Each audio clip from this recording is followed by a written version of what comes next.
Welcome to Marriage Steps with Dr. Wyatt Fisher. We're developing deeply satisfying relationships is the goal, and following my 6 marriage steps is the path to get you there. I'm your host, Dr. Wyatt Fisher, licensed psychologist and marriage counselor. This show is about your life and your marriage, so call 303-596-6836. Again, 303-596-6836, Tuesdays and Thursdays from 4 to 4:30 Mountain Standard Time with your questions. Today I'm going to talk about the highly sensitive topic of affairs and how to recover from an affair if your marriage has experienced one. Research shows around 50% of all marriages will experience infidelity on some level over the course of their relationship. So it's quite common. In my private practice, I would say at least half of all my couples that I work with have had infidelity, and that's why they're there. So today I'd like to go through 8 different steps to the recovery process if there's been an affair in your relationship. Now, an affair, just to define our terms, can be anywhere from an emotional affair all the way up to a sexual affair. The emotional affair is when you develop an inappropriately close emotional attachment with someone other than your spouse. And that person becomes your best friend, your soulmate. You share everything with them. You don't share these things with your spouse. And you start falling in love with them. And you have in-love feelings for them. And usually when it's an emotional affair, it's just a matter of time before it turns sexual. But some affairs stop when they're still at the emotional arena, but that's an emotional affair. Then obviously a sexual affair is when there's sexual contact. So all forms of affairs are highly, highly traumatic to marriages. Across the globe, the number one thing that rocks the foundation of security in a relationship is infidelity. No matter what language you speak, no matter the color of your skin, no matter what ethnicity or cultural background, infidelity rocks the foundation of relationships like nothing else. And the person on the receiving end of an affair, they have symptoms akin to PTSD, post-traumatic stress disorder. And a lot of those symptoms can include intrusive thoughts, irritability, panic attacks, dissociating, feeling numb to reality and life. It's one of the most devastating things you can go through is being on the other side of an affair. So these steps are to help couples who have experienced infidelity in their relationship. Maybe that's you, maybe it's somebody that you know, and it's highly traumatic, and so these steps can help you through. So the first step is if you are the one who's had an affair, the number one first step is you have to stop all contact with the person you've had the affair with. So that can be a variety of things. For some of you, that may mean you have to quit your job. For others of you, you may have to move to a different state, or you may need to move houses, or you may need to change churches. Whatever it is for you, the first step is you have to cut out all contact with this person you've had the affair with. Because if you don't cut out contact, the affair will linger. A lot of people are under the misconception that I can stop the affair but still be friends with that person or still see them once in a while. And that is impossible. An affair is an addiction. So one way to think about affairs is that the brain chemicals in your head were low because of things going on in your marriage, and then this person filled up your needs and filled up those brain chemicals to make you feel good, and so they became an addiction. And just like any type of an addiction, whether it's heroin or cocaine or whatever, if you get around that substance, most likely you're going to fall back into that addiction. And likewise with affairs. If you've had an affair with somebody, that person has become your addiction. And so if you come in contact with them on any level, most likely you're going to fall right back into that affair. So right from the top, the first step of recovery is you have to stop all contact. If you don't, you can kiss your marriage goodbye. Because on the other end of this, if you're the betrayed spouse and your partner keeps having contact with the affair person, it's like they're stepping on the marriage every time it happens, and they won't be able to withstand that, and they're going to want out of the marriage. So if you want to recover, your marriage, the first step is you have to stop all contact. Step number 2 is you have to share all accounts and all passwords. This is if you're the one who's had the affair. So you have to open up all your social media accounts, all your emails. You have to voluntarily give your phone over whenever your spouse desires it. You've broken trust. And so to earn that trust back, you have to open up all accounts. Now, sometimes it can be tempting to have secret accounts or secret this or secret that. And if you really want your marriage to recover, there's no point in having these secret pockets. You have to turn it all over. That is not only to help your spouse, the betrayed spouse, to start believing you're telling the truth, because at this point, your word means nothing. You've broken trust, you've lied. What you say doesn't matter. Your actions are what matter. So you have to open up all accounts because it helps the betrayed spouse, but it also helps you if you've been the one who's had the affair, because sin loves secrecy. And so if you've been festering this affair and it's in the shadows, it's going to continue to linger on. But if it's out in the open and exposed and nowhere to grow, it's going to die. One way to think about affairs is the person who steps outside the marriage and has the affair, that's 100% their fault. However, the dynamic and the climate in the marriage that made them susceptible to stepping outside the marriage is usually both people's fault. So let me say that again. The person who has the affair, that's 100% their fault because it's their choice that they're stepping outside the marriage to have that affair. However, the climate and the dynamic in the marriage that increased their temptation for that affair is usually both spouses' fault on some level. Usually there's some type of climate, something going on in the marriage that increases the risk of the person to have that affair, but it's still their choice to step outside and have that affair. So far, stopping all contact is step 1. Step 2, open up and share all accounts and all passwords. Step 3, if you want to recover your marriage, is you have to show sincere remorse. If you are the one who's had the affair, and if you act indifferent towards what that's done to your marriage and to your spouse, recovery is not possible. You have to take ownership for how devastating this has been to your relationship. Even if you were unhappy, even if your needs weren't being met, you broke your vows to your spouse and you did something that is highly traumatic, one of the most traumatic things you could ever have done. So it's critical to take ownership for how much you have rocked the foundation of your marriage. So heartfelt remorse for having that affair is paramount. If your spouse doesn't feel like you're taking ownership for the affair and remorseful for making that decision, it's going to be next to impossible for them to forgive you. So having this heartfelt, broken spirit attitude of taking full ownership for what you've done with this affair and having remorse for it is critical. That's step 3.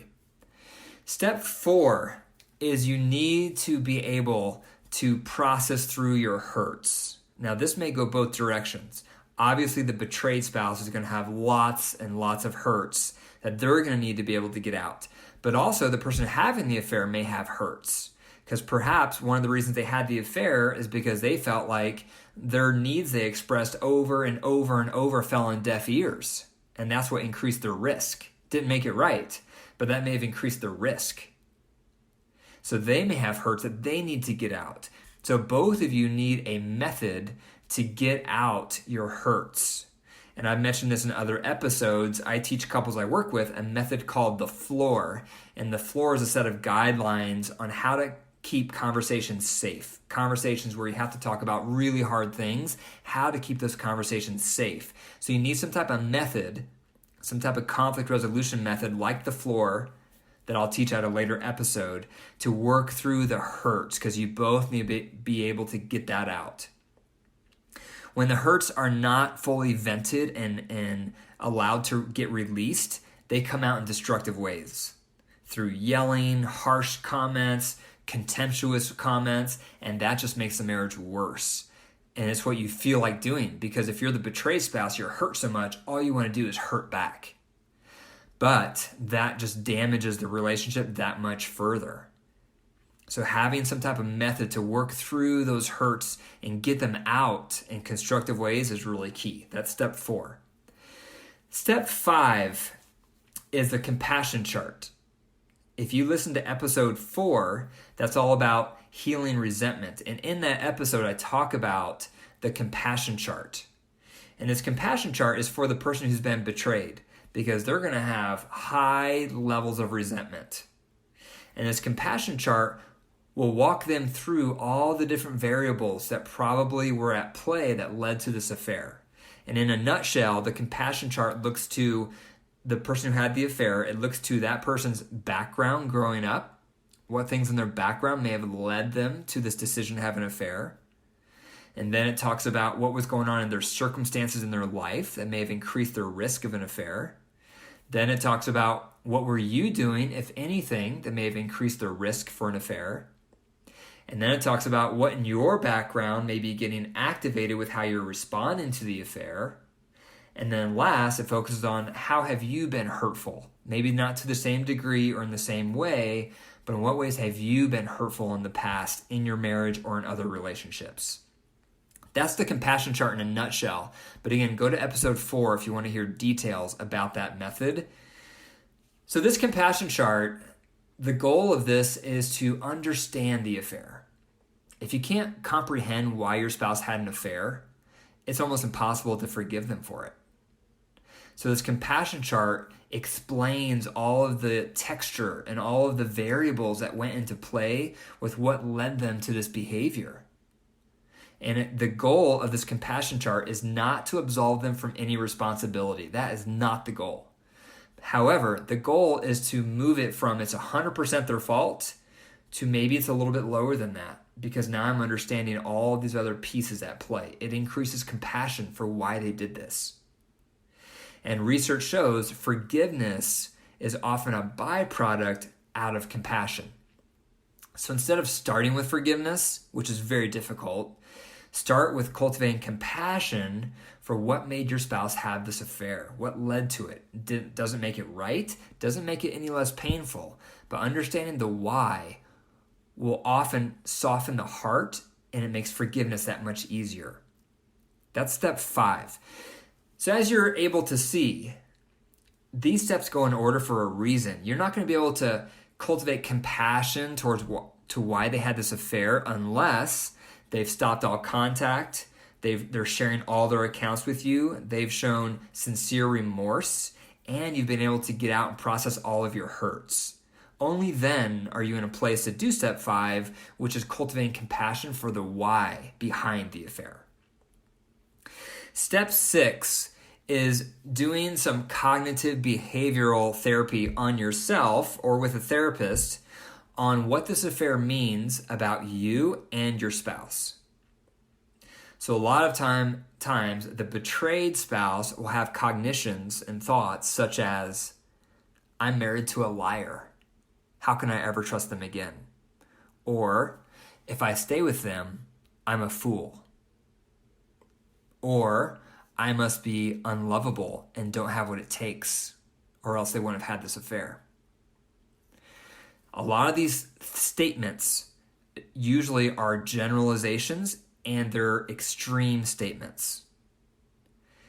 The person who had the affair can also have a lot of automatic negative thinking, such as, I'm a piece of dirt, I'm unlovable, I'm a piece of trash, I don't deserve forgiveness. So they also can struggle with their own automatic negative thinking about what this affair means about them. And so working through these thoughts is critical because you have to make sure you're making correct interpretations of what this affair means about you and your partner, no matter which role you're in. And so capturing those automatic negative thinking, what you do is you write down every automatic negative thought that you have, and then to the right of each of those thoughts, you're going to write down what the truth is. And again, you can't do this in your head. If you're trying to reason out all these automatic negative thoughts in your mind, it's not going to work. It's just murky water. But if you write it out on a board or on a piece of paper where you can see it, then you'll be able to look at it and recognize, whoa, that's not accurate. That's too extreme. Or that's a globalization, or that's a generalization, or that's a negative interpretation of the facts. You'll start to see where your thinking is off. And you may not see it. And this is where it's helpful to be working with a trained therapist who has experience working with couples and affairs, so they can help you tease apart these automatic negative thoughts of what does this affair mean about you and what does it mean about your partner? Because you have to adjust those thoughts to something more adaptive and truth in order to process through this affair and heal. So that's step 6. Step 7 is focusing on what are the top 3 things you both need to fill up your love buckets to feel really loved and satisfied in your marriage, and what are the top 3 things that drain your love bucket. So this is going to be in future episodes, but we all have a love bucket. And a love bucket is what's inside of us, and we all need things that fill up our love bucket. For some people, it might be adoration. Other people, maybe it's affection. Other people, maybe it's recreational companionship. Other people, it's emotional intimacy. Other people, it's affection. Other people, it's thoughtful gestures. The list goes on and on and on about these things that fill up our love bucket. A lot of times when we're dating or courting, our partner fills up our love bucket without even thinking about it. But then through the years, they stop filling up our love bucket on average. And then simultaneously, they start doing things that drains our love bucket. So some common drainers are criticism, defensiveness, stonewalling, contempt, being too independent, feeling like you don't have a voice, and the list goes on and on and on. So a marriage is at risk for an affair when one or both partners' love buckets are low. Weeds grow in dry ground. So when that love bucket is low, the marriage is at risk for some type of trauma. So part of the recovery process is to find out what are the top 3 things you both need to fill up your love bucket, and what are the top 3 drainers that drain your love bucket. And then to track that on a regular basis so you can make sure you're filling your one another's love buckets moving forward. Because one of the best ways to affair-proof your relationship moving forward is to make sure you're keeping one another's love buckets full. So that requires intentionally filling it while you're simultaneously avoiding draining it. It requires both at the same time. And that's one of the most powerful ways to affair-proof your marriage, because why would I want anybody else? My bucket's full here. That's what you want your partner to feel. The last step on recovering from an affair is, as a couple, talk through strategies and boundaries on how to affair-proof your relationship moving forward. So over and beyond the fillers and the drainers for your love bucket, what are we going to do as a couple to affair-proof our relationship moving forward? What's that going to look like? How should that look? For example, how should boundaries look when I'm traveling away from you? How should it look if I'm going out with my friends for the night without you? How should it look when I'm around colleagues? How should it look when I'm at the gym? Etc., etc., etc. Working through these boundaries of how should we be interacting with the opposite gender so that we're never in a susceptible situation for an affair. So many couples fall into affairs because they put themselves in risky situations without realizing they're risky. And then they're surprised when it turns into an affair. And so brainstorming on this together and developing a unified front on strategies to affair-proof your relationship moving forward is really important.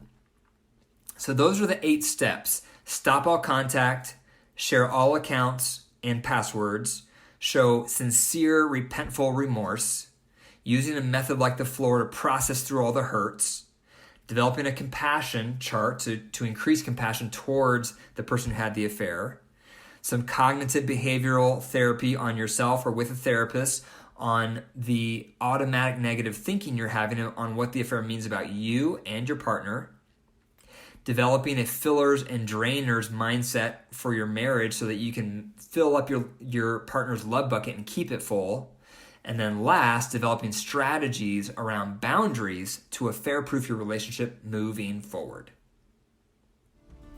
Thank you for listening to Marriage Steps with Dr. Wyatt Fisher. For more information, go to drwyattfisher.com, drwyattfisher.com. And if you enjoy the podcast, be sure to subscribe and leave a review. Take care.